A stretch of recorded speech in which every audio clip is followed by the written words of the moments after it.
We don't train pelvic floor muscles for hypertrophy, but they are muscles and they need exercise. A strong pelvic floor will not only allow us to have amazing sex, but it improves the quality of life for many people. Today we'll discuss what it does and how to strengthen and relax it. We'll look at some suggestions from the Oxford University Hospital on ways to use these exercises and techniques to help keep your soldier in the game and make sure he doesn't fire too soon. The function of the pelvic floor is to support and protect the organs inside the pelvis, like the lower bowel, bladder, and prostate. It also controls urine and bowel movements. Finally, it has a role in erectile function and helps control ejaculation. So how do we know if we have weak or strong pelvic floor muscles? On top of this, you should have control of these muscles, being able to contract and relax them at will. If you tend to pee yourself a bit when you laugh, cough, or run, you may have a weak pelvic floor.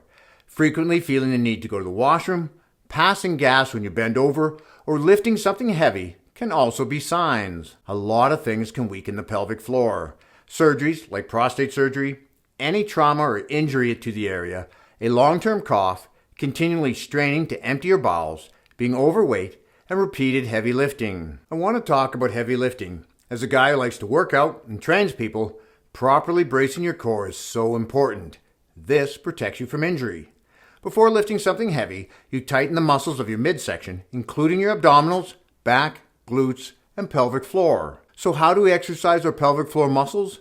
While they can and will get stronger when you use them to brace your core, you also work them directly. And to do this, you need to develop a mind-muscle connection with them. To get the right feel, I often recommend stopping your pee midstream, as those are your pelvic floor muscles.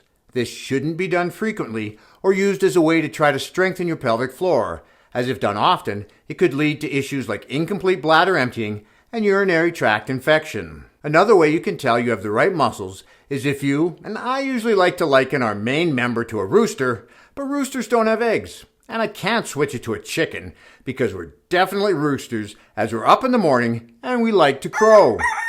So let's switch it to a baseball analogy. We've got a bat and two balls.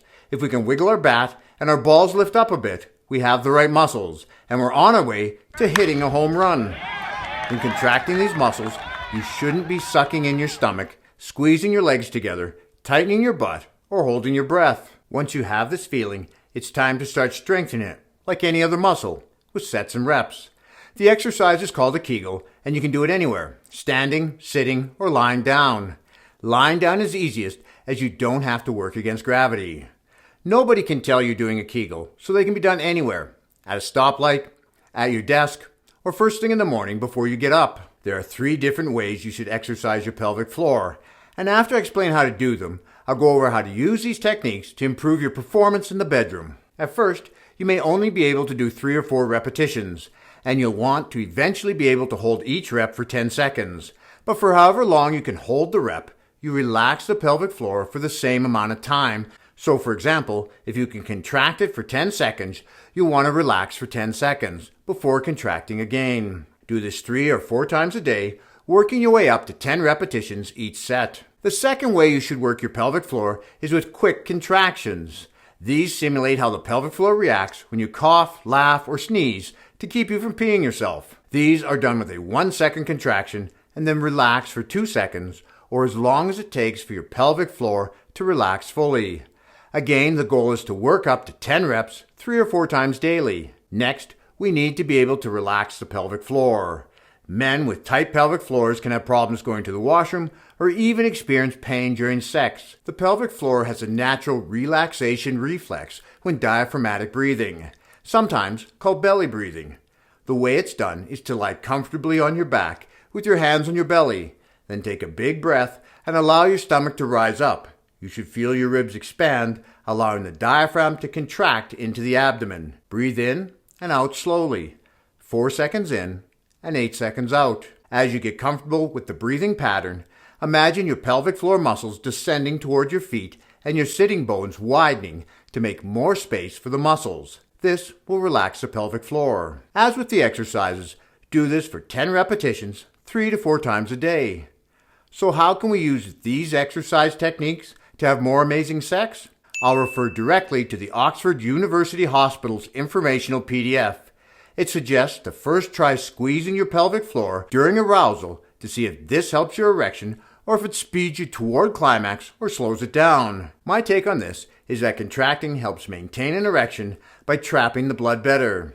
Next, try fully relaxing your pelvic floor during arousal to see if this helps your erection.